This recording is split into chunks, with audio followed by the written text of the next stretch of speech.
Thank you very much, Kanokogi-san, for joining us today and taking the time. Obviously, AI is a very hot topic, and asset management in Japan, becoming an asset management nation, is a national target. We are curious how you, as an insider, see this all developing. So over to you. Thank you. Thank you, Nobat-san. And good evening, everyone. I'm Mich Kanokogi, working for Nissay Asset Management now. And thank you for joining tonight's webinar. And I put the title as How Generative AI is Transforming Asset Management. Quick background of myself. So I studied computer engineering and joined PwC Consulting in 1999, where I met Nobat-san, and I was fresh new grad out of the engineering school.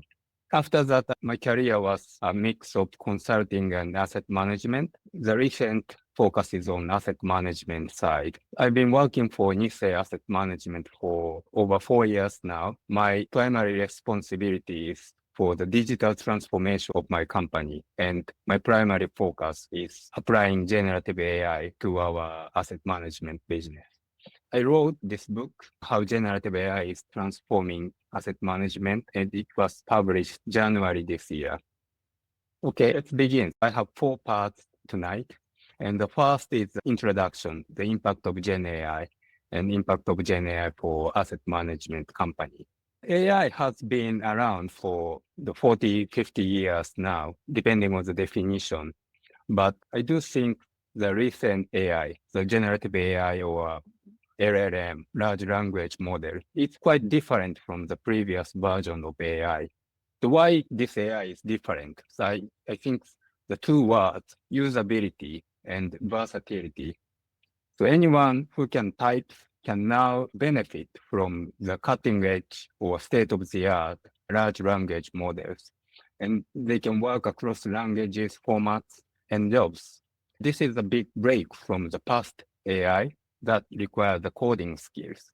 With a single foundation model, we can handle so many tasks, translations or proofreading or summarization.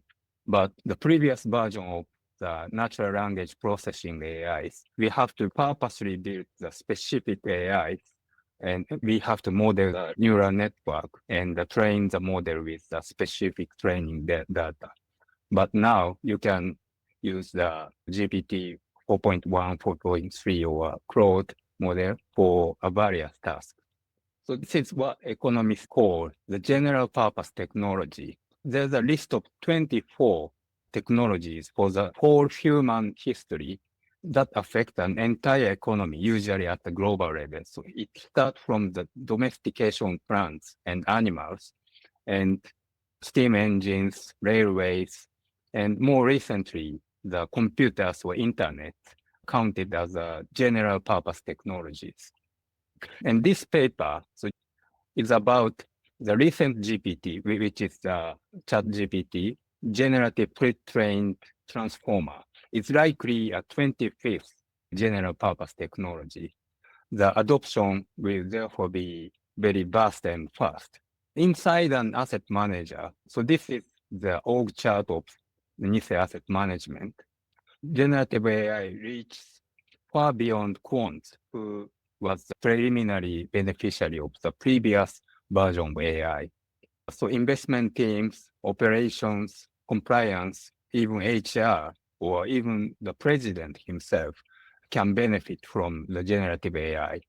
Let's move on to the next section, Gen AI 101, to understand a bit of the mechanics of how Gen AI or large language model works. So you can understand the strengths and weaknesses of these models. Large language models essentially are giant probability engines. They read the prompt from the users and the preceding text, and basically they predict the next word, and they continue to do this process. What they do is calculate conditional probabilities or probability distribution and repeatedly sample according to these probabilities to generate text. I have prepared a small demo that I can show you. So this is showing the process of the text generation. And the large language model is coming up with this, what we call the probability distribution of next words. They sample the next word from these probability distributions, like this, how we live and work together for a period. My demonstration is short, but let's look at it again. They come up with the word probabilities and sample according to the probabilities here.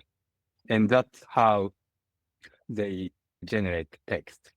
Because of these generation processes, there are some randomness in the generated text. So even if we give the same prompt, we get the different result, different text every time. That's how LLMs generate text. So that is why LLMs have some strengths and weaknesses. They are good at so text generation, summarize the long text, and they are extremely good at programming. And they can handle multilingual abilities. They are also good at the idea generation and brainstorming. But they have some weaknesses. It's not very intuitive for us because they are computers, but they are not good at calculations or data aggregations. This is because, as we saw in our demo, they are essentially next word predictor. So they don't have any internal mechanism to arithmetics or any calculation. And of course, they don't know the latest information. So their knowledge is limited to the training data they get. This is famous, what we call hallucination. They tend to tell plausible lies. And as I said, they have some randomness in the text generation. Lastly, they are not good at logical thinking or reasoning. These strengths and weaknesses is a kind of the original weaknesses when we saw the first ChatGPT in the late 2022.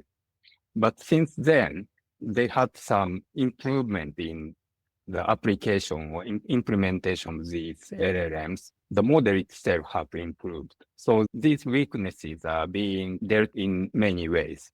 As for calculations, they implemented the mechanism named code interpreter, where the ChatGPT write a Python code and run the code to get the calculated result and display the result. In this way, they are now very good at calculations or data analysis. And they have built the web search capability to reach to the latest information. And for the hallucination problem, so the web search benefits to reduce hallucination. And we have other technologies named RAG, Retrieval Augmented Generation, to make the generated text more grounded to the fact. For randomness, we have a prompting technique called self-consistency. For logical thinking, we have a prompting technique named chain of thoughts. I will explain it later, but the recent development in reasoning model, chat OpenAI's O1 or O3, greatly improves the reasoning or logical thinking capability of LLM. So let's move on to zoom into our industry, asset management. This is an illustration of the GenAI infrastructure of my company, so Nissay Asset Management. We think of GenAI infrastructure as 3 layers. The first layer is a general chat interface. This is ChatGPT or Gemini. And through general chat interface, we accept the ad hoc usage of all users. Actually, we have an infrastructure that the user can select from 3 major LLMs, GPT and Claude and Gemini. The second layer is based on the custom data. We can upload internal documents, Word documents or PDF, and generate text based on these internal documents. For this one, we use the Google's Notebook LLM. The third layer is the specialized apps. We build or develop some specific application, LLM-based application for a particular task. And I will give you some example for this. With the GenAI infrastructure, we need the 3 players to play each role to make AI work within a company. I borrowed this chart from the Professor Ethan Morick of the Wharton School. He says the leadership and lab and crowd has to play a role to make the AI impactful for corporate.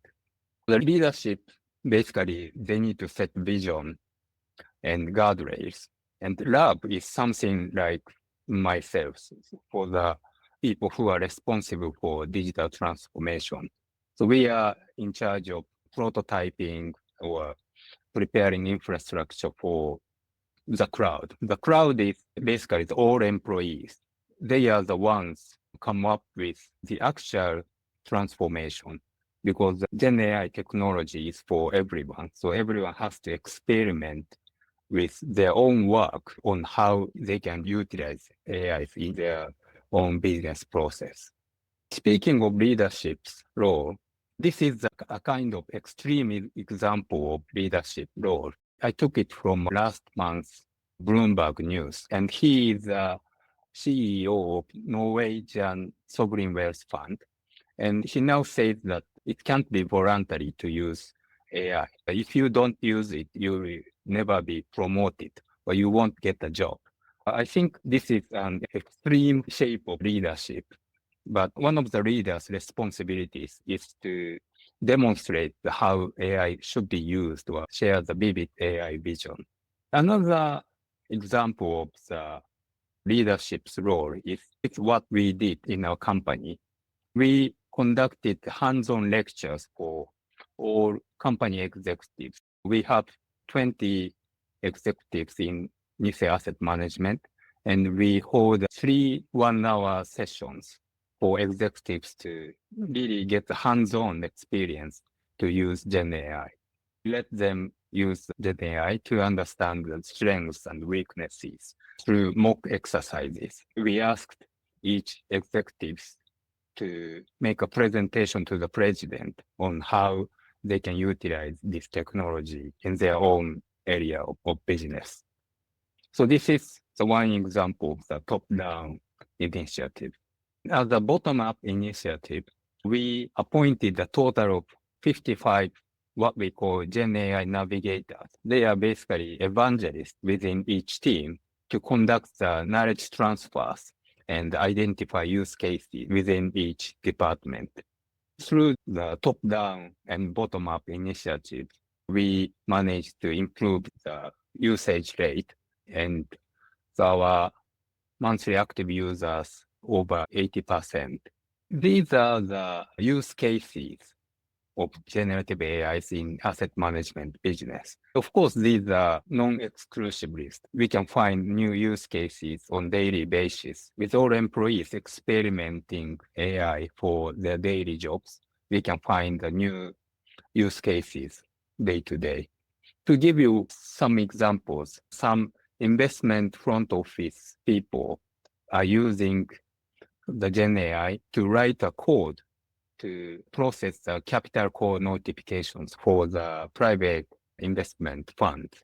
Some of them are generating monthly market commentary using Gen AI. They use the daily comments collected from the sell side, and they use Gen AI to summarize these daily comments to come up with monthly market commentary.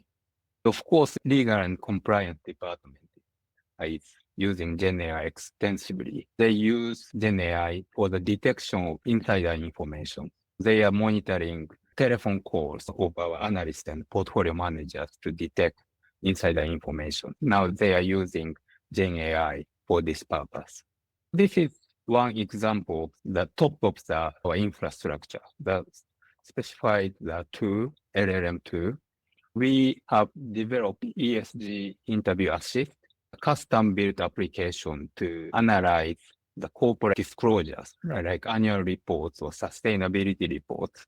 This system extracts the ESG-related information from these documents based on our proprietary evaluation criteria and come up with some summaries and evaluation. So this is an example of the purposely built tools that can do much more than these two layers of generic infrastructure.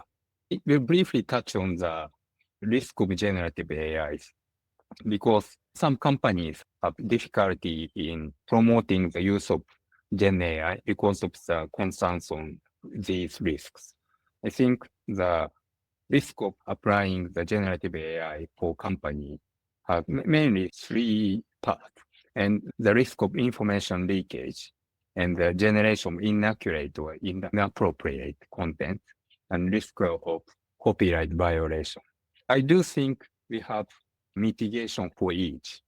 For information leakage, we can select the appropriate technology stack to mitigate the risk of information leakage. So I don't go into details, but for inaccurate or inappropriate generation, these are the hallucinations or biases of Gen AI. It is controlled by guidelines for the employees. We state in our guidelines that Gen AI's work product is essentially your work product. So you have to verify it's a Gen AI's output. And the same for copyright violation. In our guidelines, we put something like this. Do not input the existing copyrighted works or author names or work titles into prompt. You may know that the recent discussion on the Ghibli-like images, right? We prohibit these kind of prompts to be used within our company. We do have some risks of using Gen AI, but nowadays risks of not using Gen AI is much bigger than the risk of using Gen AI. This is a document published from Japan FSA back in March. The document is called AI Discussion Paper, and even Japan FSA state in this document that financial institutions must be acutely aware of the risk of not taking actions. So they are basically promoting the use of this new technology. There are some real risks of not using or not promoting Gen AI for now. If you don't have a proper Gen AI infrastructure, people will start using their own ChatGPT on the smartphone. That is much dangerous than providing the corporate infrastructure.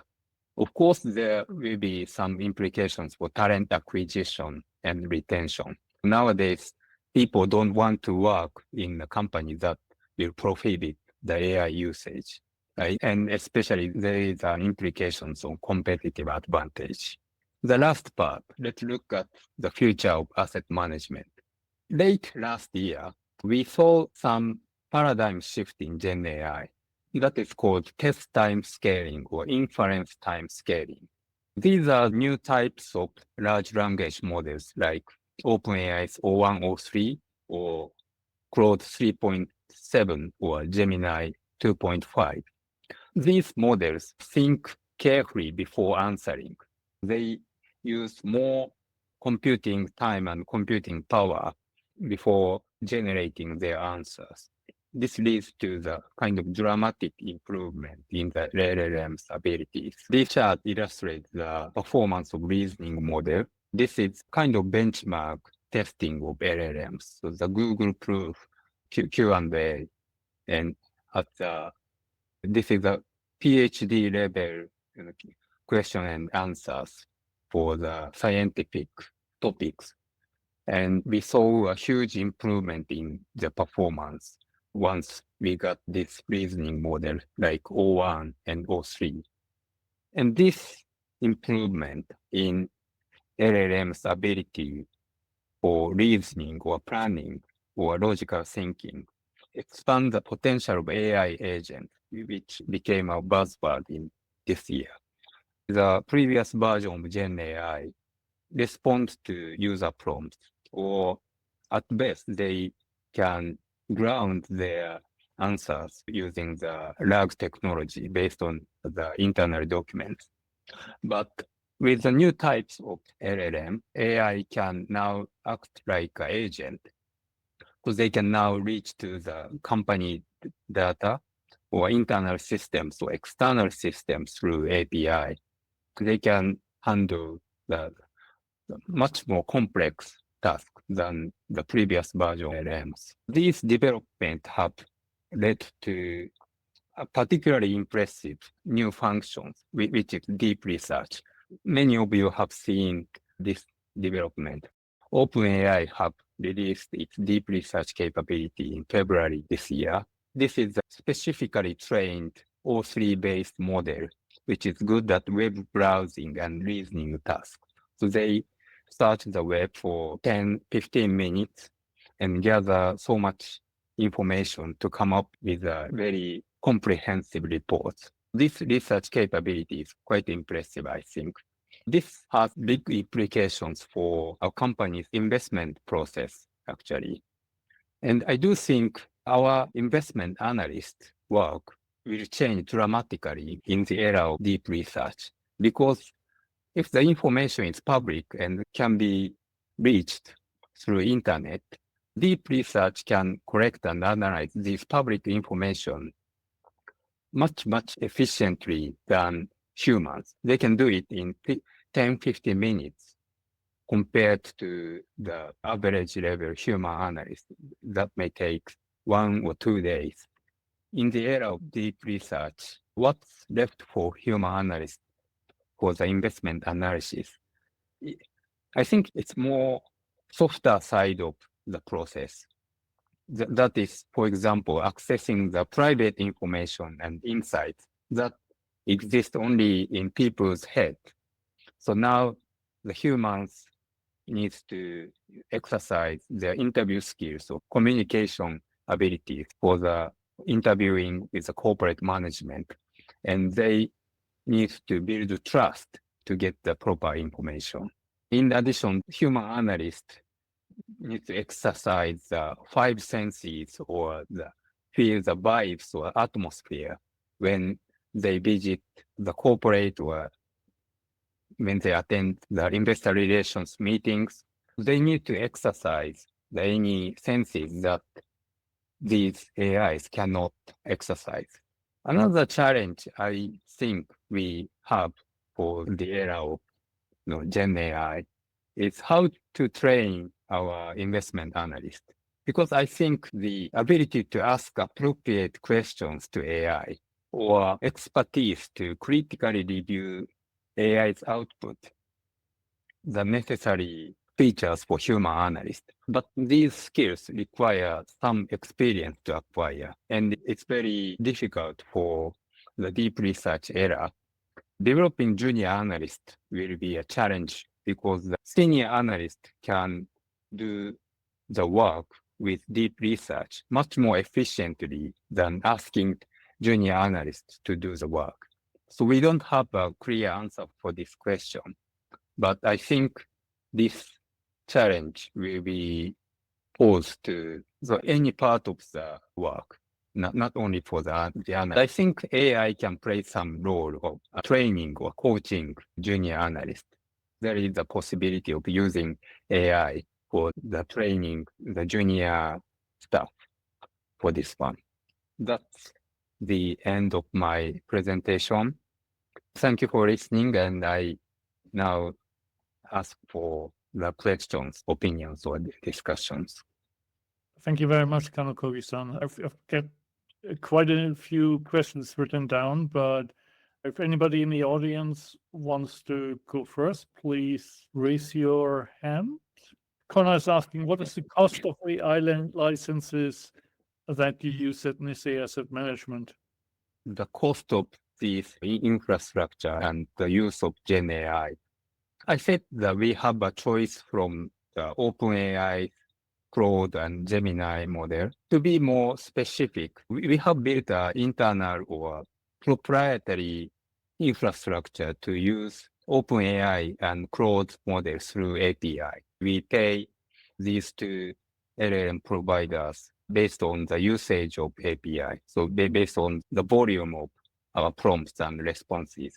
And actually the cost is not very high. It's like 100,000 yen or 200,000 yen per month for the whole company. We have 700 employees in our company, and we have more than 80% adoption rate.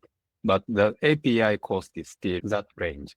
And I think it's quite cheap for the benefit we are getting.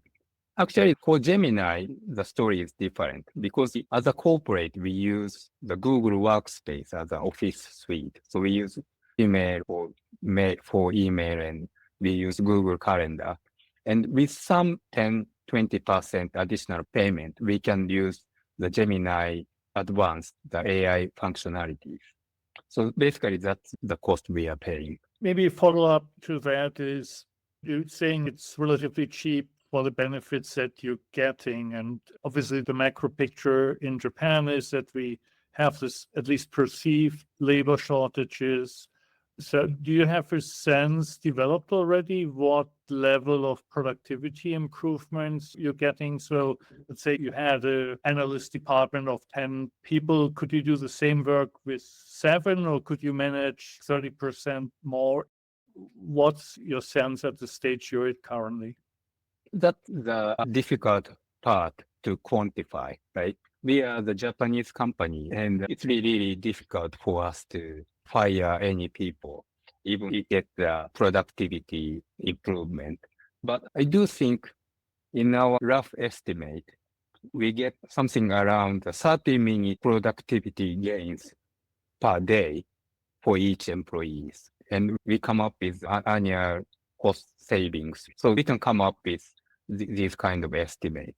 But it's really difficult to demonstrate or say, hey, we can reduce this amount of workforce or something like that. Got it. Thank you. I think we have questions once more on the accuracy of the output. I think you covered that in your presentation, but maybe a short recap of the guardrails that are there to ensure that it doesn't hallucinate and you get correct output, especially when you're dealing with financial data. As I said, I demonstrate how LLM generate text. So by nature, LLM doesn't have a way to demonstrate whether they producing the right content. This is the natural behavior of LLM. But nowadays, they have some improvement. They have developed a way to LLM's output more grounded with the latest web search information or grounded with the company's internal document through retrieval augmented generation. And these are great ways to reduce hallucination. And the recent deep research capabilities, the reports generated through deep research are grounded with the web search. That does not mean that there are not a single hallucination, and we have to be critical about the LLM output. But I think it's the same for any reports generated by humans, right? That is why we put in our Gen AI guidelines. So you have to verify LLM's output as if it was the work product of yourself. You always need to proofread or do the forward check for any document you generate. We ask our employees to do the same level of verification before publishing the output. Thank you. Also connected to that, I think only last week there was a new paper out. There's a new paper out from Sakana AI every week, but last week's paper was specifically on analyzing financial statements of Japanese companies. There is clearly some focus on that of seeing a business opportunity across the field. But how do you make sure that these specific use cases, you're already running the 3 foundation models, you can't always go with the hottest thing that was last week. So maybe sometimes you need to wait, 2 months until you get something similar on Google or OpenAI. How do you handle this novelty factor, especially as the person who's gatekeeping what goes into the company, right? Your business leads would come, all right, this is great new thing that came from Sakana AI. I want to use it. Can we use it? How do you manage expectations in that regard? Good question. There are so many academic papers or the releases from the big tech companies for the new capability of LLMs. And we are keen to monitor this and we try to incorporate the new result as much as possible. But talking to the Sakana AI's recent release in financial domain, one thing is that they have developed a new benchmark data to evaluate the quality of LLM, and specifically they built upon the corporate disclosure. They have built benchmark the data set so that the users or developers like us can use to evaluate our own LLM built application and the quality of the LLM application. And this is a great contribution to the industry because without the proper evaluation of the quality of output, it's really difficult to develop and apply a new technology or new capability to the business process. I think the evaluation of the LLM quality is the key for adoption because these systems are different from the traditional computer system, which is meant to work as specified. But the LLM can do some unexpected behavior from time to time. So the evaluating the behavior is much more important than the previous types of computer systems. One more question here out of the chat, and putting your answer in the context of portfolio management and the investor portfolio, we're used to very hard data in managing that, right? In terms of all the quant figures that you can possibly calculate, which is also, as you explained at the beginning, that's the traditional area where AI, or call them simply algorithms, have been deployed historically. Where do you see the additional application in the portfolio management process where LLMs can be of use? My view is that within the investment process, LLM can improve a lot on the analysis side, information collection and analysis, and not so much on the portfolio management or decision-making part. Yeah, clearly LLMs are good at analyzing information, summarizing findings, or they can even use some tools to gather information in much efficient way, like we see on for the deep research. But for the portfolio management or actually making decisions, I don't see much improvement using LLMs on these areas. Of course, if we ask ChatGPT to make a comment on my own portfolio and suggest some improvement, ChatGPT will come up with some answer, but I don't trust these answers. I think they typically make up any sort of the suggestions for improvement, but they are not grounded in any reasonable financial theory or the investment theory. Definitely. Cool. I think we covered all the hot topics. Thank you very much, Kanokogi-san. Excellent presentation. And really appreciate it. After 25 years, we could do something together again. Everybody have a great week. It's going to be very hot in Tokyo for the coming days. Stay cool, and then hopefully we all see each other again in person very soon. Thank you. Thank you.